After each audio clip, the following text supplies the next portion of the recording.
Hi, everyone. I guess I just start talking, and it's very strange for me to kind of talk into a void right now. Not like a live community there to chat with or anything. So I'm just going to presume that people are listening. My name is Naomi Brockwell, and I'm the president and founder of Ludlow Institute. And we are an organization that advances freedom through technology. And a lot of what we do is really just focused on building community around these issues.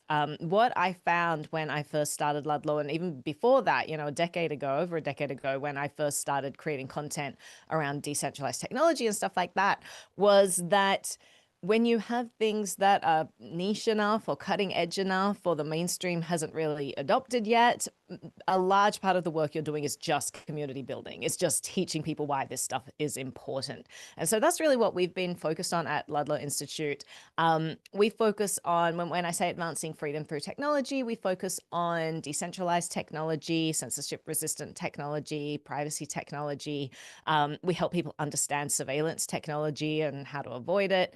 And so we're really focused on all of the ways that tech can give us back freedom online. And this gets more and more important as the clampdowns on internet freedom get worse and worse. So um, it's been a huge priority of us to get more people onboarded onto this issue, to understand the trajectory we're headed as a society, what we can expect in the next decade if we kind of keep going the way that we're going when it comes to surveillance, et cetera. And a lot of the work that we're doing is really educational awareness, getting more people on side. So that's just kind of like a background piece to introduce you to what we do. So for us, privacy is a cultural issue. I mean, it's a technological issue, it's an engineering issue, it's all of those things. We've got great builders that are involved with this community who are doing awesome things. I think the biggest obstacle, though, is the cultural issue, because ultimately what I've seen over my time exploring these tools, educating people about these tools, onboarding people to them, is a lot of this stuff comes and goes if they don't have the community to sustain it. And sustainability comes from people willing to work on this tech. It comes from people willing to support the tech. It comes from, users who are actually willing to use the tech. It comes from people actually being able to pay themselves so that they can keep maintaining this tech. And so I've seen a lot of churn. I've seen a lot of amazing tools get built and then disappeared. And I think, hey, didn't we used to have, a tool for buying PDFs with crypto like a decade ago? And do we have that now? It seems these tools just kind of churn and we lose them when we don't have that community support backing them. So I think it's so important to explore that community side and figure out how we build better communities and how we can keep this stuff sustainable. So just to kind of zoom out, the way I see things right now is surveillance is insane. We have had crazy mandates that are just adding more and more roadblocks in front of a free internet. We're putting more permissioned gateways in place before people can actually interact with each other online. We're mandating IDs. We are putting age verification checks. We're using AI to infer things about people and then blocking their access if they're, if for some reason a platform doesn't want that type of person on. And so this stuff is ramping up. It's not disappearing. It's going to get worse and worse. The surveillance around the internet, it's very much an effort that is one-sided. And really, this community that is in the privacy space is really the only backstop, stopping kind of the surveillance state and corporate surveillance and all of this, just running away with all that internet freedom. So this community matters a lot.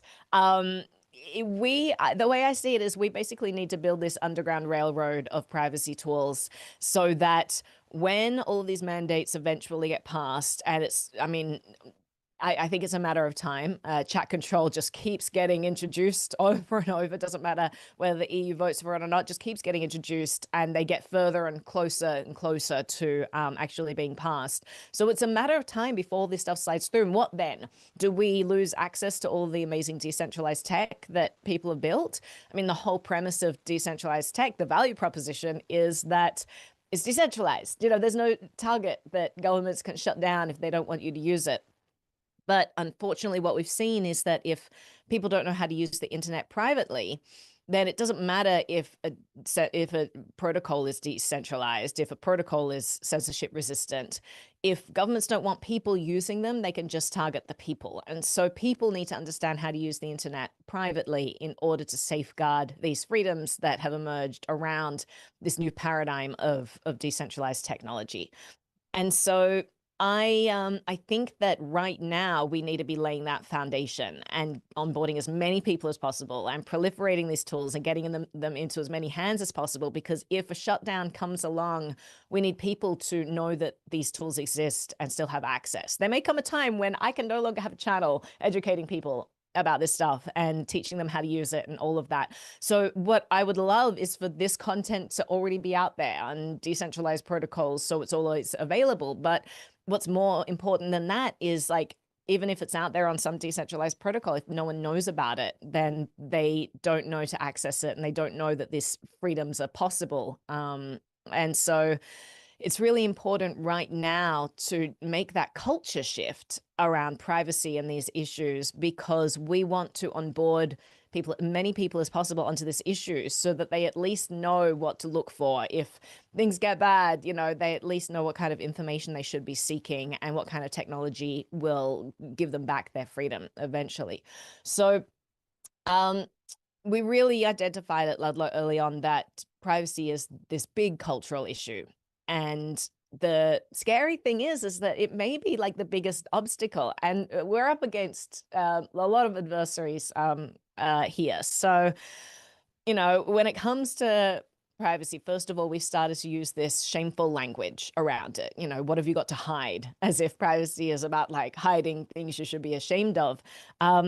And that's really seeped into the culture. I think it's a giant propaganda campaign. And there are a lot of entrenched interests that don't want people to have privacy. So governments don't want to know about the surveillance that they're doing. Corporations don't want you to know about the surveillance that they're doing. People are largely in the dark. And because they don't understand what's going on, they feel like this isn't a pressing issue. And so it's really a matter of shifting that culture back, first of all, through educational awareness. I found that it's not that people don't care about privacy, it's that they have no idea what's going on. So as soon as you educate them and show them what's going on, they do care. They don't want this stuff to happen. And so education is kind of that first part of the culture shift, letting people understand the current situation. And then it's, once they understand it, trying to get them involved, like how can they participate in making this situation better? And also showing them like this trajectory that we're headed in. How do we change that course? How do we not hurtle full speed towards some dystopian surveillance panopticon, and instead shift the trajectory of where we're headed and write a better future? Invest in the technologies that are helping us, support the tools that are trying to protect us instead of exploit us, push back against the bad legislation that's trying to undermine our freedoms, all of that kind of stuff. So for me, it's really a cultural issue, and community is everything in this, because we could make as many tools as we want, but if no one is using them because they feel that they have nothing to hide, we've already lost the game. So I think there are a few things that we could do when addressing this and trying to build community around this. I think that first of all, like finding ways to combat these narratives is really important. So we've put out a lot of videos where we're exploring a lot of these myths around privacy. And one of them is this "I've got nothing to hide" myth. I get that all the time. I don't know if anyone watching, if that's also your least favorite saying, but it is one of mine, because I think it comes from people who are really naive, but they're also, they're really just parroting things that they've heard. This is just a common phrase: "I have nothing to hide." And I think that to combat that, first of all, it's helpful to remind them that they don't exist in a vacuum. Sometimes it's actually not about them. I can feel like my information is not super important, and maybe my emails aren't super important and all of that.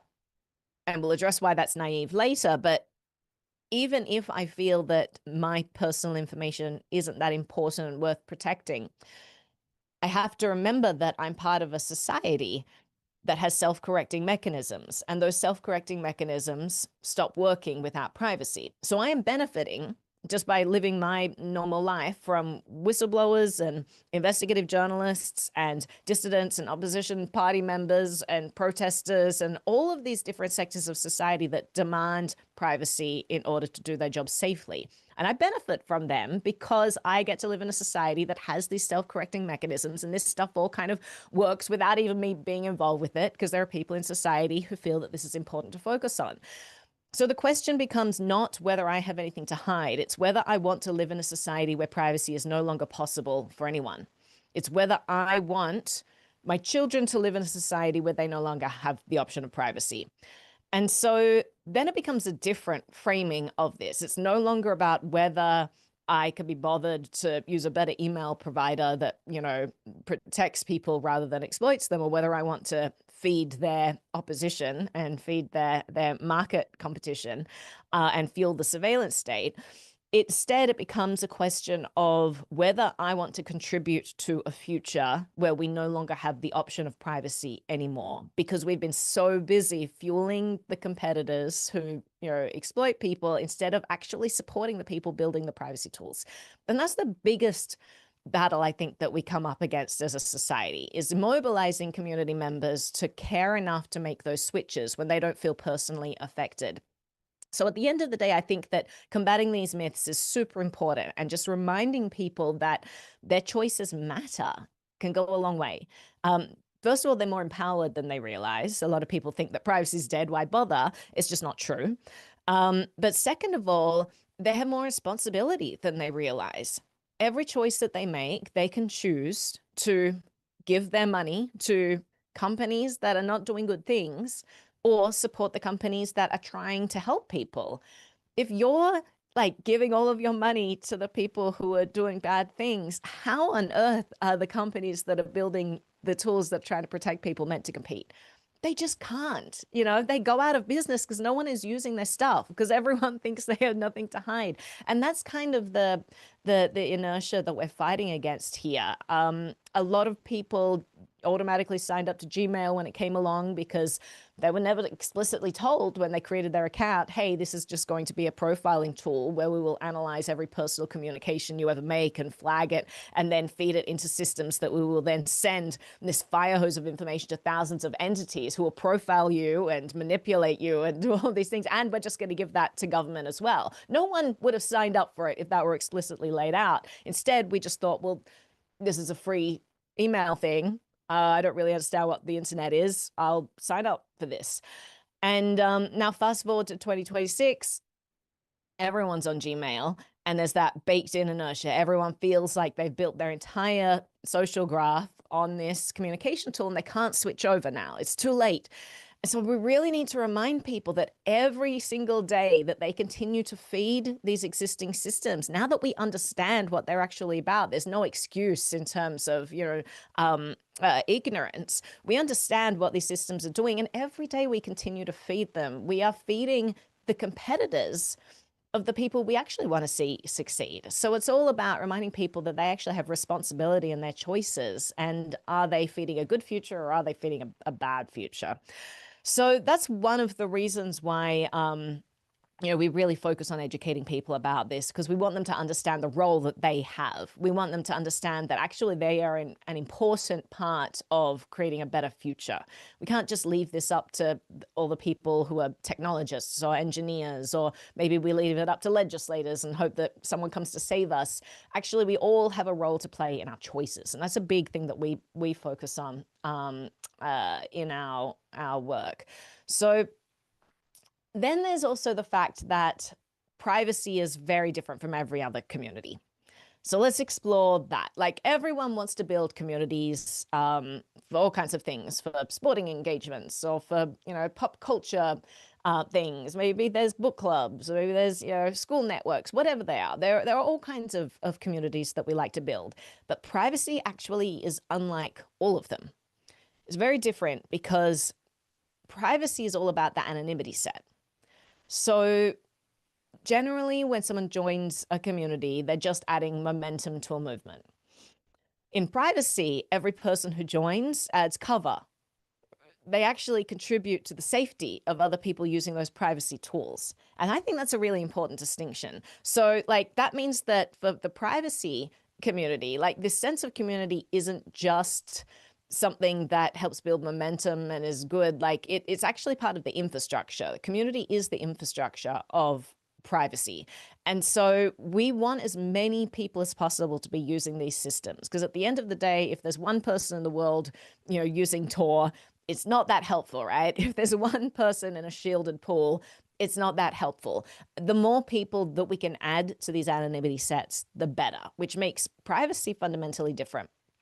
So I talked a little bit about like contributing and how we want these tools to be sustainable. So one of the things that I tend to look at in our communities is giving people a bunch of options for how they can contribute, because our community in particular is a wide swath of people. So we've got absolute beginners who they'll watch a video about how Gmail is spying on you and they're shocked. Oh my God, I had no idea that Google was reading my emails. So they're right at the start of their privacy journey. And then you've got people right at the other end who, will send me emails, with tiny, tiny little nuanced counterpoints because they're deep in the tech of the stuff that we're talking about. And they're helping educate me about, all of the things that should be on my radar. And so a wide variety of people, and they all have different ways they can contribute to this movement. So I'll lay out some of the ways that I think people can be contributing depending on their skill set. If you are technical, obviously contributing to a lot of these projects is great. I have people sometimes ask me, hey, I got offered a job at XYZ company and I really don't like their values. And, should I take this job or should I, try to find something else? It's a really hard question to answer. And I think it'll come down to how easily you're able to find work. I wouldn't say no to a job if you're really looking for a job. I think it's important to take what's there. If you're someone who does have choices though, and there are lots of people vying for you, I think that it could be helpful to look at the tools that you think most align with your value system and to put your skills towards those projects, because we need you. We need more people like you.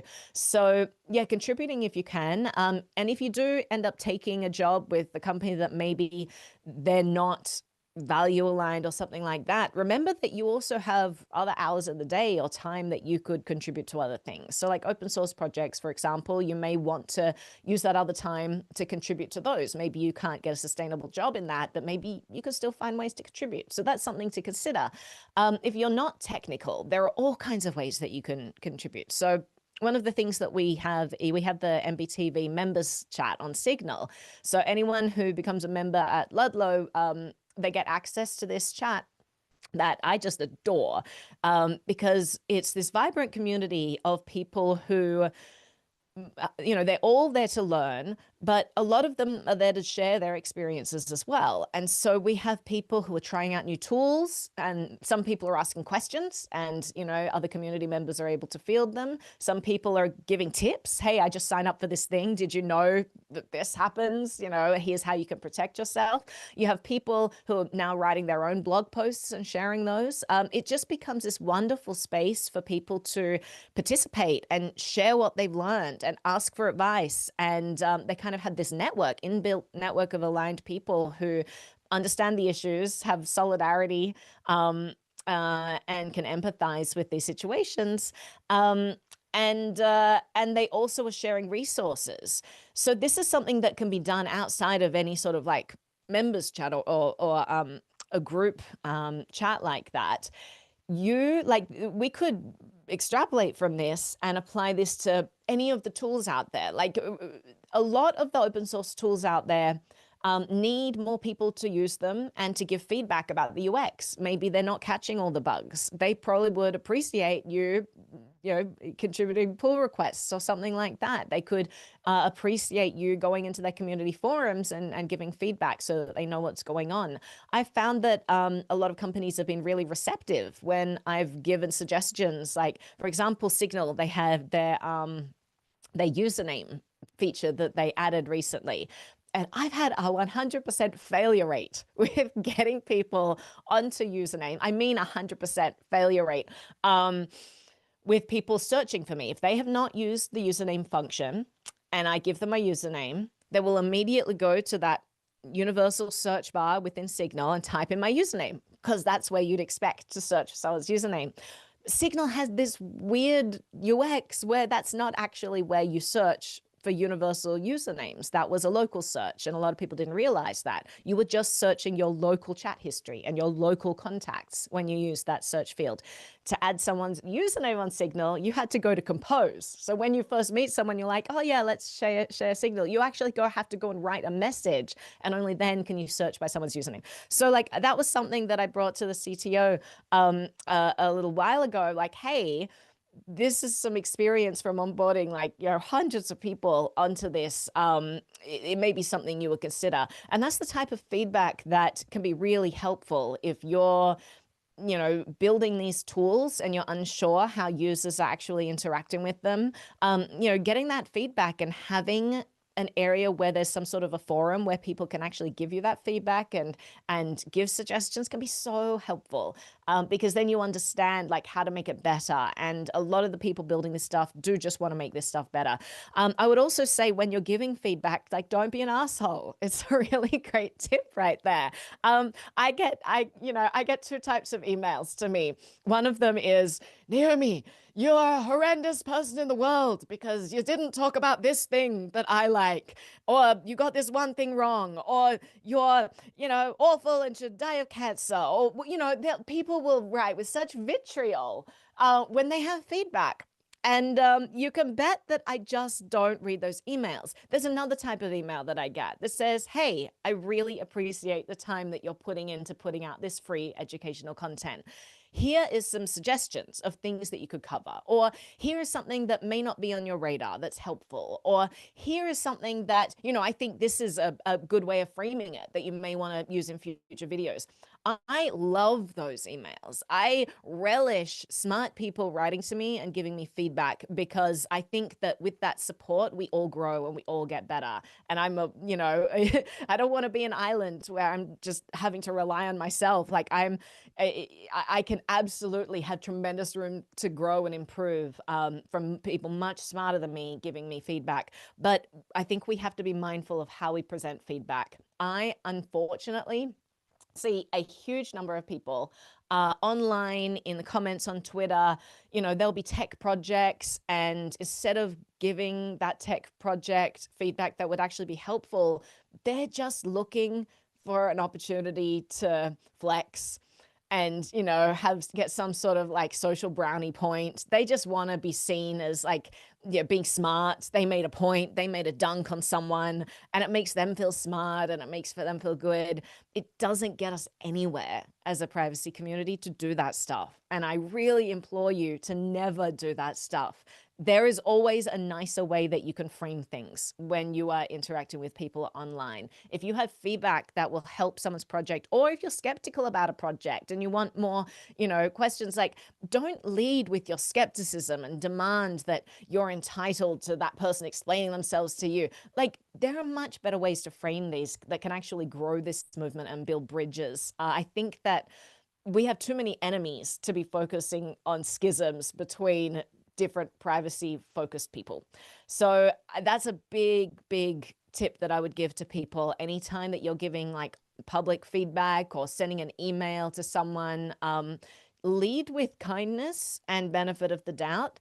It may turn out that actually the team on the receiving end, maybe they are doing something bad or whatever, but don't lead with that presumption. I think we can get a lot further. Maybe their bandwidth is really stretched. Maybe there are other reasons that are not public that they might be doing things the way that they're doing that you don't know about. Maybe you don't have all of the context. And so just giving them the benefit of the doubt and leading with kindness, I think can go a really long way to that community building.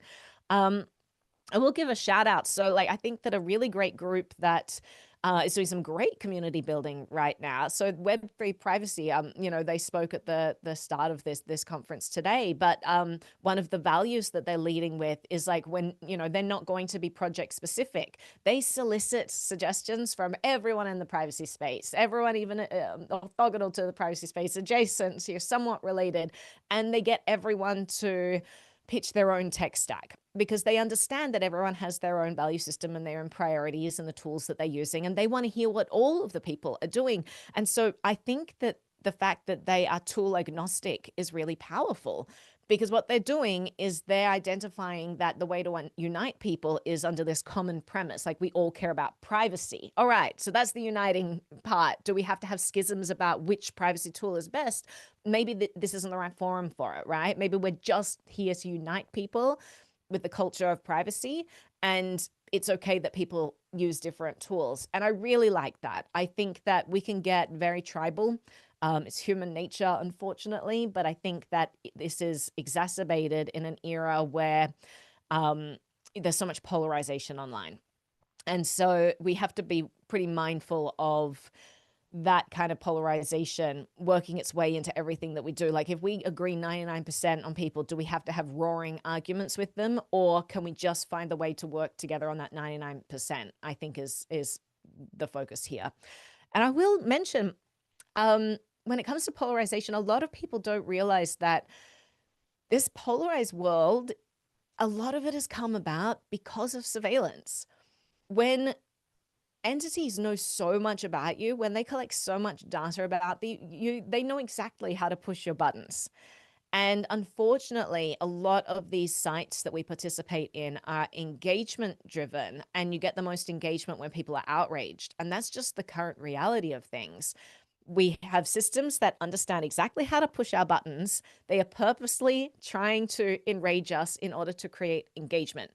This is just like an awful spiral right there that we, again, kind of have to step out from and remind ourselves, when we're seeing these comments that add fuel to our internal rage, maybe just, again, taking a moment, first of all, ask the question, is the person I'm engaging with even a human? Right now, it's quite possible that they're just a bot that is literally being deployed to create these fractures in certain communities.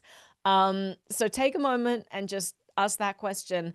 And then also take a moment to just remember the humanity of the person on the other side. When we're interacting with like a digital screen, we lose so much of the data that as humans we've evolved to value. Those little micro expressions, the certain intonation changes, the things that you only really get in meat space. We've lost a lot of it, and it makes a lot of our engagements very two-dimensional. And again, sometimes it just becomes a clout contest. We're not engaging because we actually want to engage with people. Sometimes it's just that we want to dunk and score like social, brownie points. And so I think that if we really want to build community in the privacy space, which is so important right now, given like the context of everything going on globally around surveillance, I think we need to not lose our humanity when we're dealing with people. We need to interact with people, remembering that there are humans on the other side of these conversations, and just try to really try to find the ways that you overlap with their interests rather than the areas where you disagree. Try to find those agreement points, because we can build on those. We can build on agreements. If we're just focused on the ways where we disagree, we can't do anything. We just all end up as different parts. But together, the sum can be greater than the total is the greater than the sum of all the parts, right? So I think that there's tremendous value in that solidarity and coming together. So I really implore people to try to find the areas where we do have that overlapping agreeing. And on that side, just circling back to the current war being waged against privacy, it is a war. There are privacy developers being thrown in jail for writing open source tools. There are government mandates trying to be passed all over the world. Some countries are having more success than others, that are trying to strip us of the right to have privacy online. They're trying to mandate backdoors and everything. They are trying to ban end-to-end encryption. There is a real war against privacy going on right now. So the siege is real. I think as a community, we need to keep our eyes on the prize. There's a lot of temptation for internal bickering and for, finding different, I want this project. Well, I want this project. And so now we're at war. I think that is what our enemies want us to do. And they will throw fuel on every tiny hint of fragmentation in the community possible, because they do not want the privacy community to be united at all. And so they're looking for these fractures in the community, and they are fueling them. You can bet that they are fueling them. So really, we want as a community to be very mindful of that.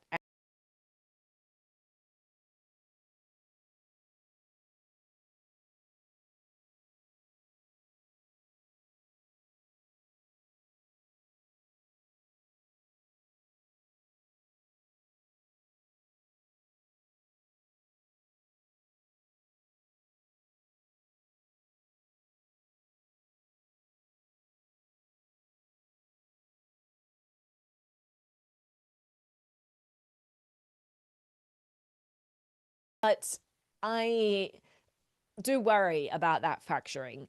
We have a common enemy that we need to not forget about. And the common enemy is anyone who wants to take our privacy from us. And so we can have disagreements and we can have differences in opinion about what the best methods are for us to fight against that enemy and to make sure that individuals retain the right to privacy. Because privacy is really the foundation of a free society. So we want to work really hard to maintain that. But I think that, yeah, a lot, like, the enemies of privacy are really well organized. The enemies of privacy are making a lot of headway. Technology has really been hijacked in recent decades for surveillance purposes without people catching up in building privacy tools with this technology as well, right? The pace at which our privacy has been stripped from us far outpaces, the pace at which we're building privacy tools and forming communities. And it's so easy to fracture that community and then make those projects move even slower. So I just want us to keep our eyes on the prize. We have a common enemy. The enemy is anyone who's trying to strip us of our right to privacy. And if there are ways where we can kind of put ego aside and just focus on that, focus on the person that we can all, work together to combat, I think we're going to get so much further. We are really at risk as our movement gets larger, and it is getting larger. That's the exciting thing. I'm seeing, over the last several years, 5 years ago, I'm fundraising for this new nonprofit that I'm building, privacy. And everyone's like, why do I care about privacy? It was real hard. It was real hard to try to convince people, hey, this is something you should care about. But fast forward to 2026, people are getting it. Major news outlets are getting it. We are building this momentum. So that's really great that more people are coming on board. But the fragility of that community never disappears. It doesn't matter how large you get. It is so easy to fracture community. And I think we really need to keep that in mind as we fight this battle. Don't let them fracture us. There are people who are focused on these, as I said, these tiny hints of fragments and fractures, and they're adding fuel to that fire. We need to be so resolute in our mission and remember that the mission is higher than any individual disagreement among us. The mission is protecting privacy. The mission is protecting privacy for future generations, for our current generation, making sure that privacy is always an option. That's the mission. And sometimes we get lost in the weeds with, interpersonal differences. And sometimes there's ego and, we don't like to be embarrassed and, we lash out. And I'm absolutely, guilty of this more often than I should be. It's a constant thing that I struggle with.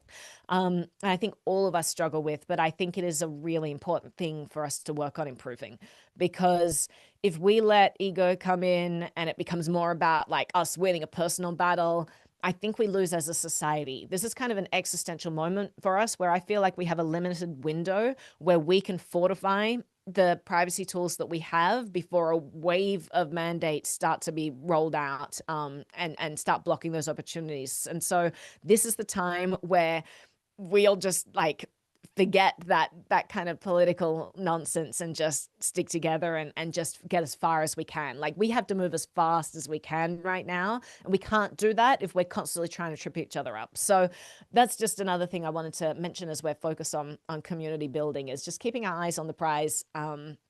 This battle against privacy, this siege, is real, and it's scary, and we really need to work together to fight that.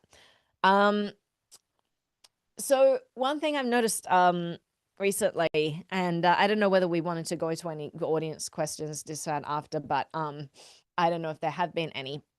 But one tool that that is helpful for me is just repetition.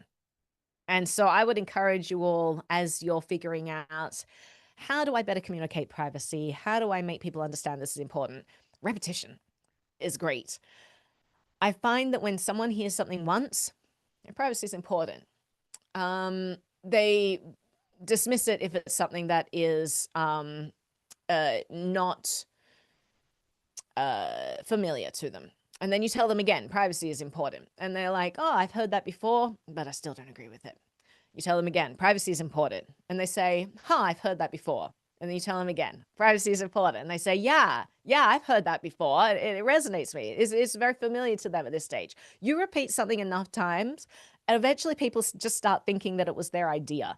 And so I found that, like, across social media and all of these things, just like keep repeating the same statements about how surveillance undercuts a free society, how it stops these self-correcting mechanisms from existing, how privacy is kind of the bulwark of our rights, how it is the foundation of a free society. You keep telling people this stuff enough, and eventually, maybe it takes years, but they start to resonate with it. And so that's one of the big battles we can fight on the cultural and communal front right now, getting enough people to not be afraid to repeat this stuff. I have people, it's so exciting when people tell me, like, hey, I went to a restaurant and they asked for my number and I told them no.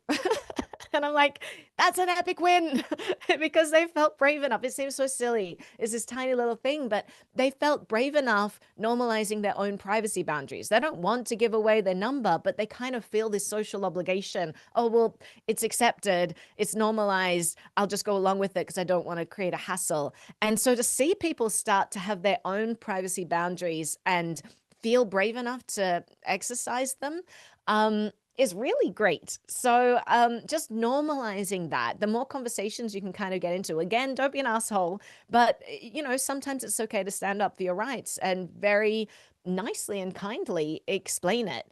I find that I walk a fine line. There are two ways that I fight this battle in my life when I'm dealing with, like, the external community. And I have to, again, think of what is my mission here. Now, sometimes my mission is just to get through an appointment with as little friction as possible. And so I may choose something different than when my mission is to take this as an educational opportunity, see if I can convert someone. So here are my two approaches. If I'm just getting through the day and trying to get through friction of an appointment or something, and someone asks for information that I don't want to give, I actually figure out how to achieve my aim in that situation. If they want a phone number and I know that they're going to keep asking and demanding and tell me that it's absolutely essential, okay, I'll find a socially acceptable reason why I can't give it. I won't talk about my rights. I'll just say, oh, I don't have a working number right now.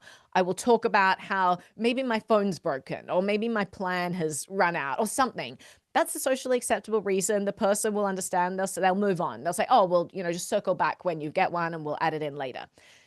In some situations, if you make a stand and you're like, no, I don't want to give you your number, you get people who will dig their heels in and they will say, well, you have to do it in order to have this appointment, or we need that, or like, this is just data that we're going to force you to give away. So again, if my mission is just to get through an appointment with as little friction as possible, I'm just going to do what it takes. And sometimes that requires phrasing things in a way that is socially palatable. But there are other opportunities where it's not so high stakes and I can actually use it as an educational opportunity. And those are great exercises for normalizing privacy. So there are some situations where, someone will say like, what's your email address? And I'll give them an email address that is like, some alias that has their name in it, the Flora's flower shop or something at simplelogin.com. And they'll be like, that's your email address? That's a great teaching moment right now. It's like, yeah, I actually use an alias service. So I give every merchant that I interact with a different email address. It just helps me keep track of them. It helps me see who's sending me spam. It helps me note when my data's been sold. It just is a really great tool in the digital age for really taking control of my data. And just little opportunities like that. Again, I'm not being an asshole or anything. I'm not being confrontational. Just taking the opportunity to kind of explain to someone, oh yeah, these are things that you can use. And actually they're really, really helpful. So I would say as you go about your life, when you're wanting to build community, sometimes you're not going to build community if you're in a high stakes situation and you like steadfast refuse to budge on something. You're not going to convince that person. You're not going to help normalize privacy as a good thing. They're just going to think privacy people are assholes, and you're not going to get your way. They're probably going to force you to do whatever it is they want you to do. So choose your battles and identify when it's a situation where someone's going to be receptive. And if they are receptive, then find a way to start to normalize privacy as a choice, and privacy is something that people can consciously opt into. So I found a lot of success in that. I will pay with cash as often as I can when I'm out with friends, when everyone puts down a credit card, and I will take out my little wallet, pouch and beat out the money. And stuff like that just kind of reminds people that there are different ways that they can interact in a situation. It may be easier to put out a card and everyone just does it to reduce that social friction. We want to help normalize actually making privacy choices is also an acceptable thing. It's okay to have those boundaries and opt for different things in that situation. I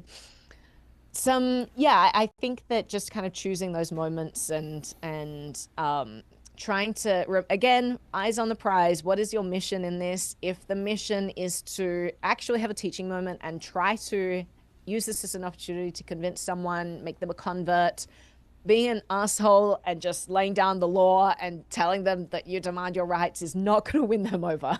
There are better ways to frame that narrative. So I got a quick question.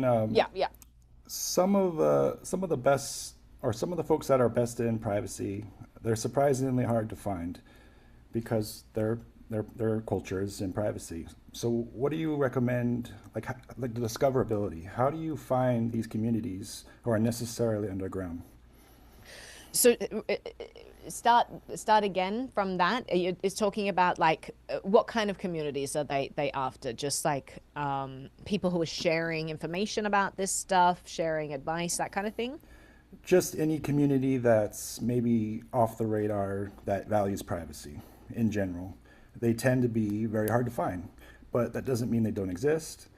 And I think that discoverability is part of the education problem, is people don't realize they exist. And I'm curious on how do you connect with these folks? How do you find them so that they can share their knowledge? Because clearly they're doing something right if no one can find them. Yeah, maybe. Yeah, so that's a great question. I personally got into all of these just by starting small and then growing my network from there. So starting from people like Michael Basil and his amazing podcast that he used to have. And that's how I kind of learned about a lot of this stuff. There are some great channels out there and great platforms that are providing resources for people and are very public. Web3 Privacy Now is one of them, and they just launched, a platform where you can search for different tools and try to find exactly what you're looking for. I think that using those guides that exist online as your jumping off point is a great place to start. A lot of them have built-in forums, so there are YouTube channels out there that have some really great forums. There's I think it's Tech Law has like a privacy wins channel where like people share their privacy wins, which is like a cool thing. We have our communities on Signal, and then we've got another one on Simple X, which is a public channel people can join. I think identifying the more public ones will then allow you to join groups and participate to find the more nuanced and niche ones. We've had so many spin-off groups since I've started my NBTV members chat. We now have like a preppers group that someone started because we started talking about all of the actual physical privacy stuff, you know, and then we realized maybe it was too focused for this to be in like a general chat. So we've like had spin-off groups come from that. We have like a graphene install group that we have specifically because so many people are installing graphene from our videos, that having a dedicated Signal group that people can join to ask questions if they want to do the install was tremendously important. And so I think that, yeah, you just start from the very public sites out there that provide these resources, and you can just work your way into the more niche groups from there. I think that right now we're in a good place because we have those publicly accessible guides. That's why I kind of talk about this window of opportunity we have to kind of set up the infrastructure for this underground railroad. I'm not sure this will always be the case, right? If you go to China right now and if you're living there and you're trying to find these same privacy tools, you're going to have a much harder time because they have this firewall up that stops you accessing a lot of this stuff. They have all kinds of like monitoring on every communication platform in the country that is stopping proliferating these kinds of tools. That's the kind of situation that we should be very wary is coming our way, which is why we want to get this stuff into as many people's hands as we can now. We want to proliferate these tools now because there may come a time when these public privacy guides no longer exist. Maybe, you know, it's a DNS block that the government has implemented. You already have governments, you know, responding to lawsuits such as, you know, Sony versus Quad 9, where they've literally blocked the DNS like they sued Quad 9 for basically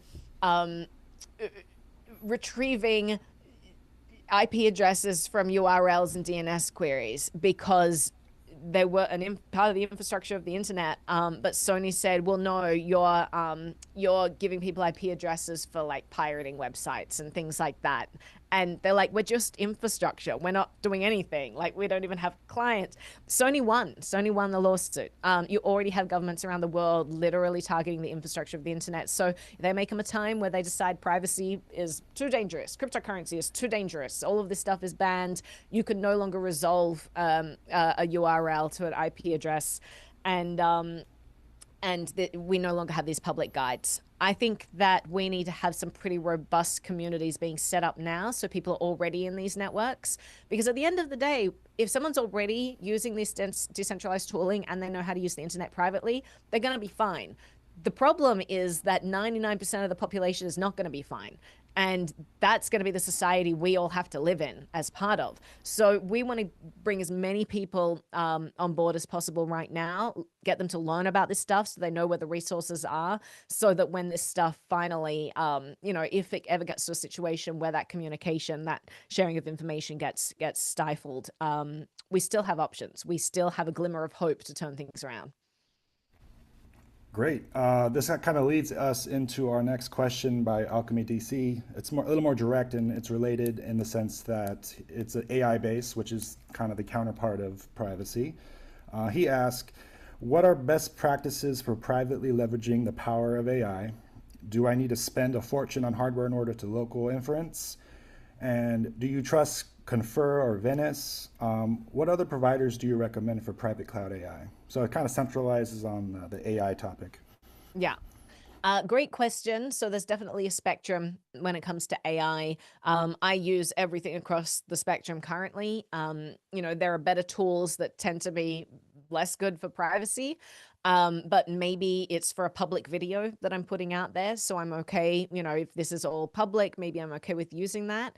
I really like to use these middle ground ones. So you mentioned confer.to and venice.ai. So that's a middle ground because you're not doing the compute locally on your computer. You're using someone else's computer. But there are different privacy precautions built in. So we can look at the kind of nuances. Again, there's a there's a wide swath of different privacy protections there. Locally, I run AI locally as well. I can only really run like a 7 billion parameter model on my computer. It's going to be slower than everything else. It's not going to be as good. But long story short, you don't need to spend a ton of money to run things locally. You can set this up with what you currently have with a consumer level hardware and have like a pretty good tool. You know, I'm thinking about 2026 level AI. So I'm looking at what's possible now, which is like insanely good. The stuff I can do locally on my computer was the insanely good stuff of like 3 years ago. That was the stuff where at the time we were like, this is crazy. So still absolutely worth it to have that stuff running.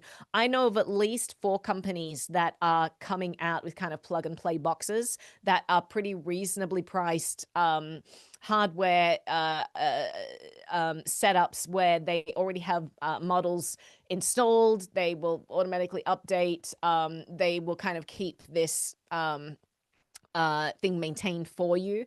And they look really like these kinds of toolings. I don't know any that have been released consumer ready yet, but I know many companies that have written to me and being like, hey, this is in the works and I'm waiting for it. I'm waiting for them to release. I'm absolutely going to be buying a bunch of them, trying them out. I'll let you know, which ones I think are easier. I think the hardest thing with running AI locally is updates.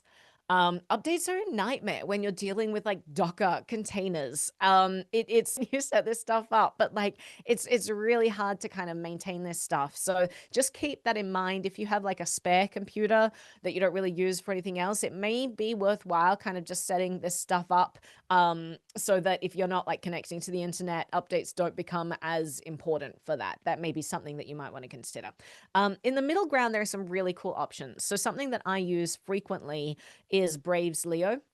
So it is built straight into the Brave browser. The reason why I like that is because Brave has really good no logging policies, and I really like the team. And Leo is really great at answering questions. So when I do searches, I just have Leo enabled and it'll kind of give me summaries and all kinds of things. So there are immediate things that I trust in there. They're not keeping like sessions on their end at all. It is all local. So you, within a single session, kind of keep that history. And then when you exit out, it just deletes any record of that. So I would say Leo is a really, really useful tool if you're not already using it. Venice is improved over the years. So Venice is a bit complicated because they build themselves as kind of this AI tool, this kind of monolith. AI is really the front end infrastructure of their AI platform. They originally started as like a decentralized AI platform. The idea was to have censorship resistant AI, which is really valuable, awesome. Like I applaud that mission.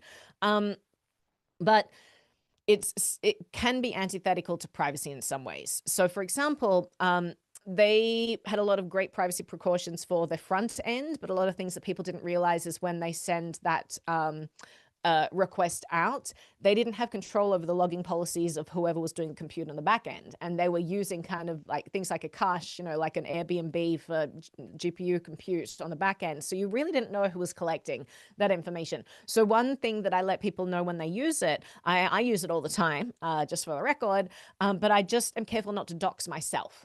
Knowing that whoever does the compute can get access, can see the query, was something that made me not give away my name, for example, not give away like my home address, not give away like donor information, things like that. I had more trust in something like Brave, where I knew the logging policy of the people doing the compute. And in Venice, because I just didn't know that, like if Venice itself was doing the compute itself, I probably would have had a much higher trust of that system, because if they have a no logging policy, I'd probably trust it because I like the team. They've actually changed since then. So they are now doing private compute, and private compute again is this kind of spectrum that is not super clear. I actually have an interview coming up soon with an awesome cryptographer Ash, and we're going to be talking about like TEs, secure enclaves, all of these things, because you hear a lot of buzzwords about like, how do you create encrypted inference? How do you make it so that your query is not accessible to the computer that's actually running that inference? And it's really difficult. Even with the secure enclaves and TEs, there are, like, depending on the implementation, some are better than others. And I'm not sure that any of them are 100%. There is always going to be that trust there. If you're doing it on someone else's machine, can they get access to it? So I would say that there are some tools in the middle here that you can have pretty good privacy boundaries. And if you're comparing it to something like ChatGPT and Claude and all of that, absolutely, the stuff in the middle is great. You get access to all the latest models. I can use Opus on Venice, and it's really, really good. And you're getting much better privacy precautions. All I like to do is make sure people have a realistic expectation of the privacy they're actually getting. So when I use Brave's Leo, there is a trust element. I am trusting their logging policy. When I use Venice, I'm trusting the implementation of them doing this secure compute. There's a lot of trust when you use anything in this mid-ground, but I think that it's really great stuff. Highly recommend that if you haven't integrated some of these platforms, you should. One thing I like about Confer, I like Moxie, obviously. I think that he's great. And so I kind of I'm very interested in anything that he is working on. I've been trying out Confer, and I really like you can ingest your entire ChatGPT history into Confer, which is great because, again, like I mentioned earlier with like Gmail, we kind of have this inertia. We kind of get locked in to these systems. We feel like we've built up agents on certain platforms and they have history and they know how I like things and that I hate M dashes and all of that. But when you use something like Confer, you can just ingest that history, and that becomes something that that Confer can reference. So you don't lose all of that kind of training that you may have done on these systems. So that's kind of the spectrum of this stuff.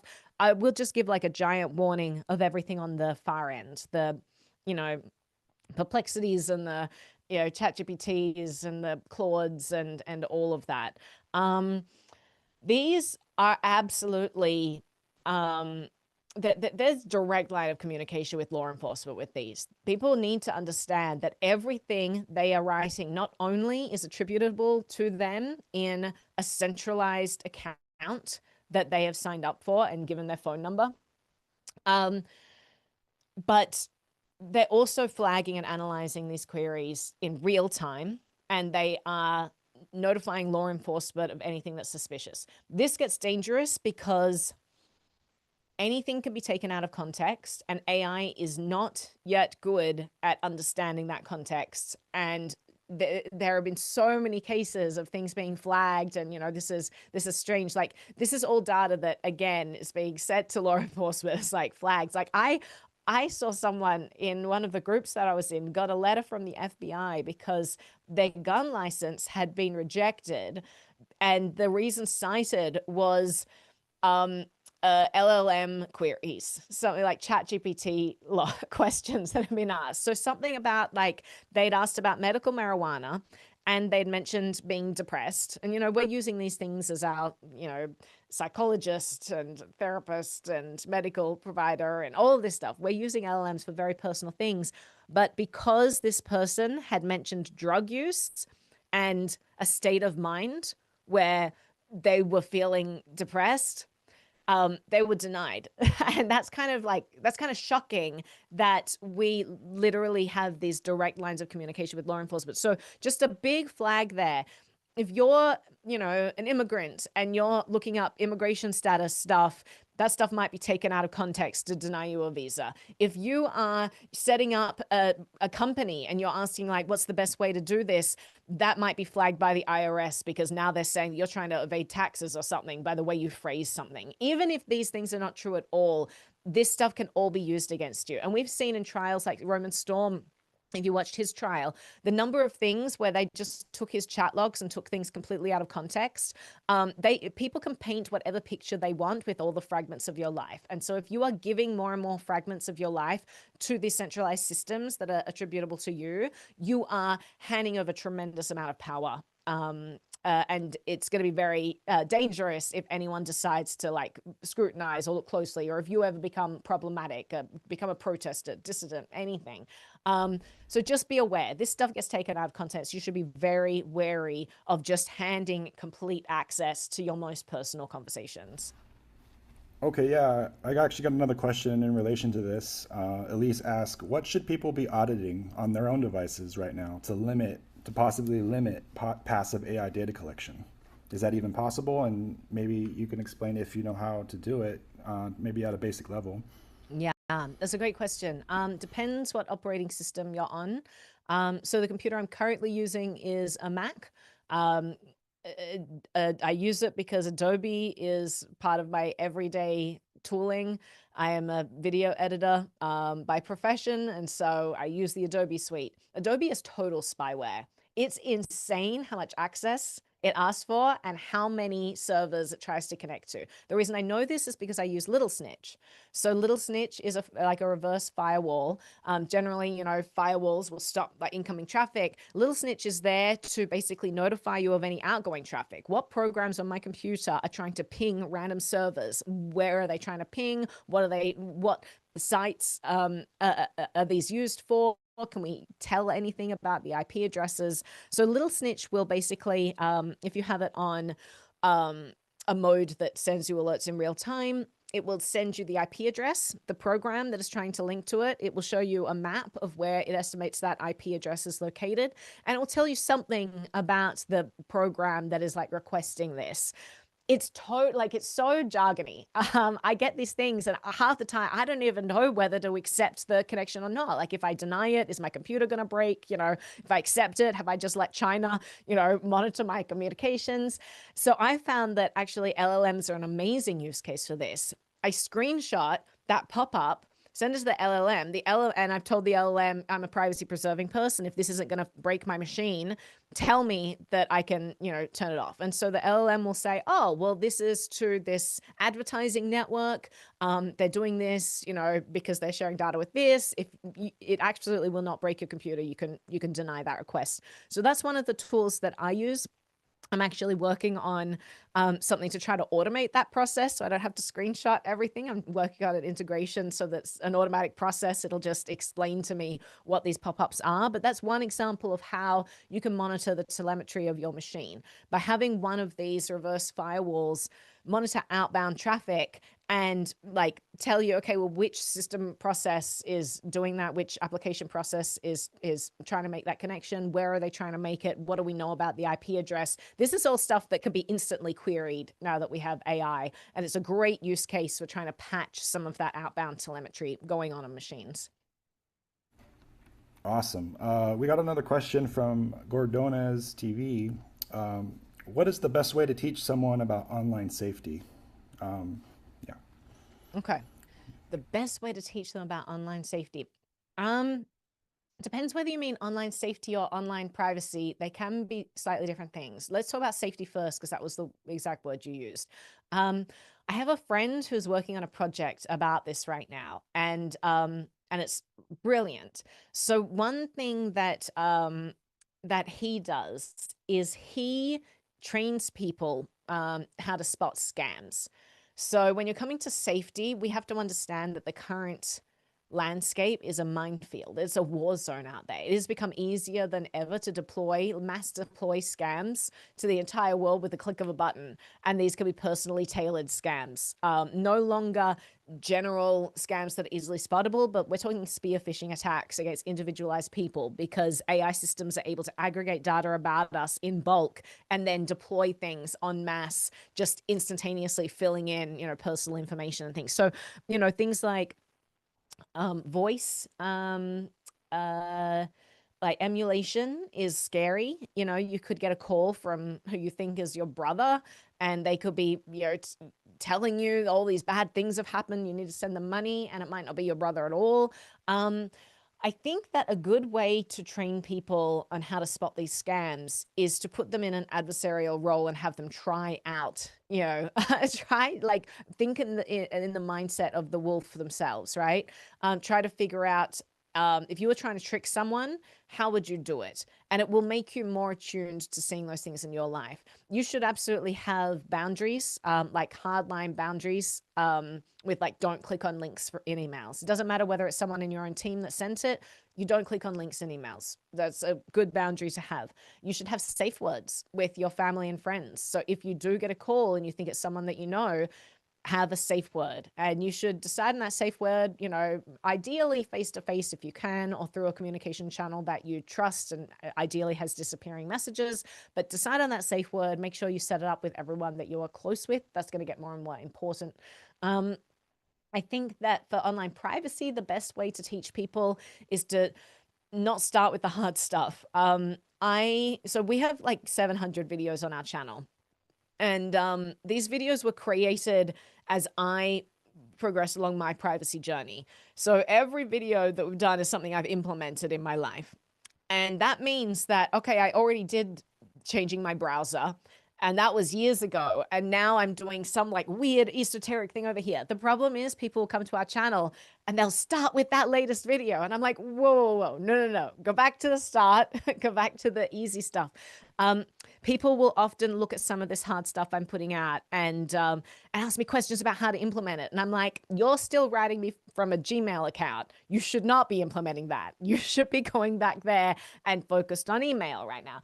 I think that the best way to teach people about privacy is giving them the lowest hanging fruit possible for them to make changes in their life. They shouldn't be worrying about like how to do it perfectly, how to set up things absolutely anonymously, making things airtight. They should simply just be starting to take their things away from the companies that are harvesting their data and choosing better alternatives. So I would start with 5 things. I would start with email is a great one to start with. There's literally a button inside a lot of these providers where you can automatically ingest your entire email history or Yahoo history or AOL, whatever it is you use. There's generally a button that will just auto ingest that stuff. Browser. I would not be using Chrome. Everyone's using Chrome. Just switch to something that is better. Search engine. You should not be using Google search engine. Switch to something that is more privacy preserving. Messenger. Stop using SMS. Stop using social media DMs. You should not be giving these companies more data than they need. So switch to something that is end-to-end encrypted, and then choose a good VPN. So be careful of VPNs. Like the vast majority of them, I would argue, are data harvesting shell companies that are not trustworthy at all. But like, there are some VPNs that a lot of people kind of stand by, things like Mulvad. So choose something that is good. And those kind of the 5 things that I would start with. I wouldn't go any more complicated than that if you're just a beginner. Great. We're getting a lot of questions. Thanks for keep them coming, guys. Squirrel ask, informing people on the risk of things like CBDCs can seem like doom and gloom. Have you found it necessary to balance this with positive messaging? Always, yeah. I think there are a lot of channels that kind of get their kicks from just scaring people. I really like to give people actionable steps that they can take. First of all, tell them why this is a dangerous situation and, they should be concerned, but absolutely give them something to help them, a next step, because if we're just feeding people doom and gloom, it's just going to make people numb. We're going to end up with a society of people who think that there's nothing they do matters. And, it's all awful and it's inevitable. It's not inevitable. We can absolutely make empowering choices that can change the landscape and change the trajectory. So yeah, absolutely always include advice, like next steps, actionable, practical steps people can take to make a difference. With CBDCs, what are the practical steps? Well, we still got, in the US, we've got government still debating this stuff. So you can participate in that conversation. People are constantly asking, doing calls for comments, things like that. So participate. You could also be creating material, educational material about this to educate others. A lot of people still never even heard the term CBDC. They don't know what this stuff is. They don't understand it as well as you might. And so educating people, writing about this stuff, telling people goes a long way. I think that educational effort is one of the big things that we could be focused on right now. But then there's also alternatives, right? Governments may demand people use CBDCs for the white economy, but that will just mean that there are more gray economies that will be in the future where people are using cryptocurrencies and alternative financial systems because they realize that this is a tracking system and a system of control. They just don't want to participate. So reminding people about using cash, using other cryptocurrencies can be great tools to put in their back pocket if this stuff does come down the line in the future. Awesome. I got a quick question just off the top of my head. You have a lot of amazing videos on your YouTube. And one of my favorites is your series on the automobiles and the privacy. I think that's like really, really riveting. But I'm curious, what is your favorite video that you've ever made? Maybe you can explain why you like it. Oh gosh. I'll tell you, it's not necessarily my favorite, but it was a surprising one. I put out a video at the end of last year about Keone Rodriguez, and it really surprised me because generally our videos are somewhere between 10 and 20 minutes. They're like dry tutorials, here's how this tool works, here's what's protecting you against, here's how to use it, all this stuff. But I did a video with Keone. He was a developer for Samurai Wallet who was arrested. And it was such a heartbreaking story that he shared. I decided to just release the entire interview, but I released it in a way that kind of told his story and gave people more than just a two-dimensional look. Generally, when people are arrested, when there are criminal investigations, when prosecutors have their way, you get smear campaigns of some of the very people who I think actually heroes in the community, and Keone is one of those people. If you were to read the news reports, you would have read about this guy who, committed money laundering and helped Russian oligarchs and, contributed to the demise of the fabric of our society. And it's so important to understand that, I mean, Keone is a victim of the war on privacy right now. He was sent to jail for building an open source privacy tool. And I thought it was such an important case because if he went to jail, it meant that any person who built a privacy tool in the future could be at risk. And that was a terrible precedent to set. So I put out this video. It was like over an hour long. And so I was like, no one's going to watch an hour of like an interview, so tell their story. But they did. So it's like, I think it's 650,000 people or something. And it just was immediate. Like everyone's just watching this piece. And I think what struck people was it gave them an insight into how corrupt this justice system can actually be. It gave them a heads up that there is a war on privacy going on, something that they didn't know about. And it just really humanized this person. It actually provided the story that the defense was not allowed to provide in trial. The judge gets to decide what information the jury hears, and the judge refused to let them talk about why Keone actually built this tool. He was a software developer who cared deeply about privacy as a fundamental right and saw it as this, foundation of a free society. And so we kind of told that story. And so I'm really proud of that video. We got it out in a kind of record time. Generally, it takes a long time to put our stuff together, but he literally was going to jail on December 19th. And so we had a finite amount of time, and I wanted him to see it before he went to jail. So I stayed up all night for many, many nights, just like getting through this. And then finally, got it out. And the fact that it resonated with so many people made me really happy. Did it move the needle? I mean, Keone is in jail right now. He will be in jail for the next 5 years.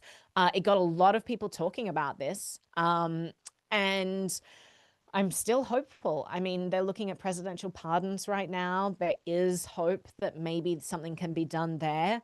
But they also had, a crowdfunding campaign. Their case, they're like $2 million in debt after this. They couldn't even afford an appeal. They had zero money to go through the appeal process, and they wouldn't have been successful anyway by virtue of like the information that the judge would have, actually been willing to hear, etc. So, yeah, I think that human stories like that can remind us that there are real people out there being persecuted by this war on privacy, and that sometimes the community building we do can be used for good in terms of educating people about, some of the people, those being persecuted, and also creating a sort of army of people. If this stuff happens in the future, we have kind of a built-in audience now from that video and say, hey, this is happening again.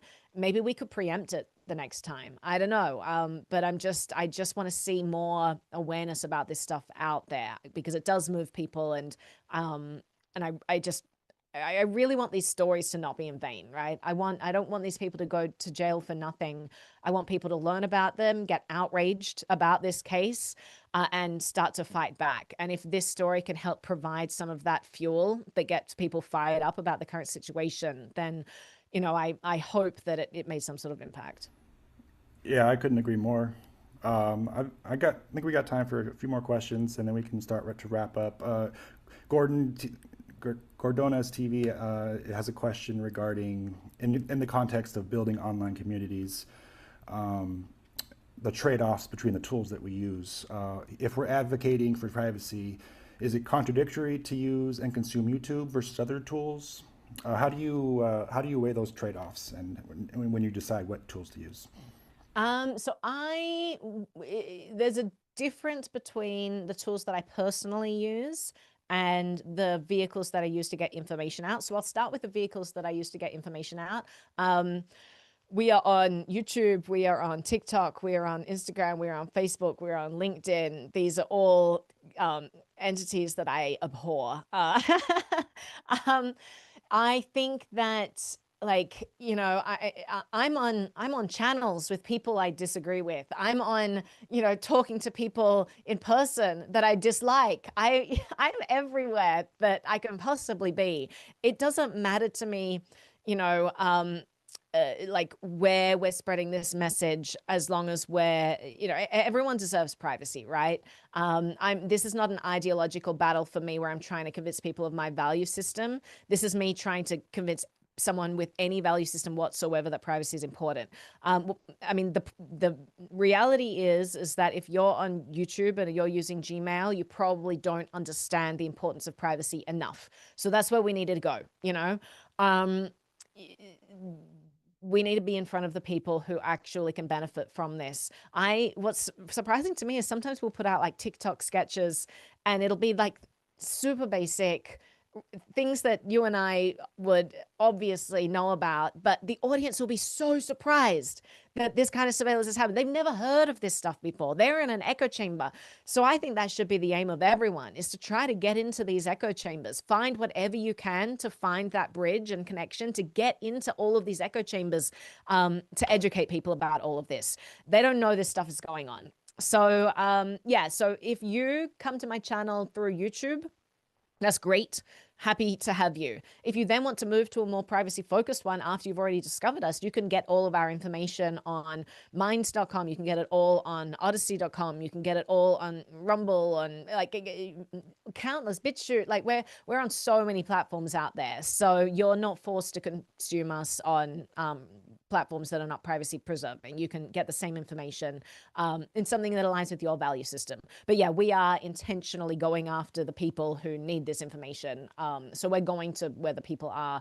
In my personal tech stack, I'm constantly improving. You know, I am subbing out one thing at a time and trying not to completely derail my life in the process. So I'm trying things out. Sometimes they work, sometimes they don't. Sometimes I, you know, have to revert back until I find something better. Sometimes I find something that works really well. So like our entire team, we use Proton for our company email, for example. We use things like LibreOffice. We use CryptPad. We use, like, there are a lot of great tools out there that as like an institute, we are all using. We still have room for improvement. I mean, you'll notice that there are videos I still haven't done that cover certain things. Like if I haven't done a video on it, I probably haven't implemented it in my life. So it's just a matter of bandwidth, and constantly trying to find things that we can swap out. And tech gets better and better as well. Like I couldn't have made half these videos 10 years ago because these options didn't exist. And it's still the current situation. Like I can't find an open source you know, privacy preserving or like local QuickBooks type thing. I can't find those tools where I can actually track my finances privately, you know? So we kind of have two choices: use spyware or use really janky tools that slow us down and are not ideal. I've opted for the janky tools in that case, but I would much prefer there to be, privacy preserving software I could opt for. Sometimes it just doesn't exist, so we kind of make do with what we have until we find something that we can easily switch out. Google Drive is actually something that I wish that we didn't have to use. We're using a lot of drives right now that end-to-end encrypted, but when you're dealing with 70 gigabytes per video, that's a lot of stuff to end-to-end encrypt, and the friction is insane. And so there are certain things like for transferring videos where we will use non-private methods, again, just for things that end up public consumption anyway, but still I don't want to be using that stuff. So the next project is actually looking at like private servers, using things like Tailscale, having people like connect directly. And obviously there are myriad other problems that can introduce, but that's, the next project that we're in the middle of undertaking now. Yeah, I couldn't agree more. There's a lot of folks excited in the forum. We are educating where people are. Maybe we can just wrap up the talk here with your final thoughts and your call to action for building online communities around privacy. Yeah, I would say the call to action is don't be afraid to assert your own privacy boundaries. There are things that you can just stand steadfast by, and you don't need to be apologetic for wanting it. As we normalize this more and more, this is going to get easier, but really you are going to be the trailblazers that create that normalization. So feel confident in your choices and have the courage to stand by your convictions there. If people say like, hey, let's connect, and they say, well, are you on Telegram? You can say, actually, are you on Signal? You can provide your own option and ask them to come to you rather than, because they had first mover advantage, just going to whatever platform they suggest. You can have your privacy boundaries and be okay sticking by them. And again, lead with kindness. A lot of these people are not making these choices because they're bad people. Sometimes they don't know about the alternatives. Sometimes they don't understand the gravitas of the situation. This is an educational opportunity for us. So we should be excited when we get these educational opportunities. We should try to remember what our mission is. It's not berating people. It's not dunking. It's not proving that we're smarter or anything. Our mission is to safeguard the freedom for every future generation. And to do that, we actually need to be successful in the mission. And to be successful, we have to find those bridges. We have to find where we connect with people. And that's how we can really build community. So thank you all for being here. It's been lovely kind of pontificating, and hopefully there was some valuable stuff there. Thank you as well for your time, and thanks everyone for watching. This has been a very interesting conversation, and I hope it helps people. So thank you. Thanks.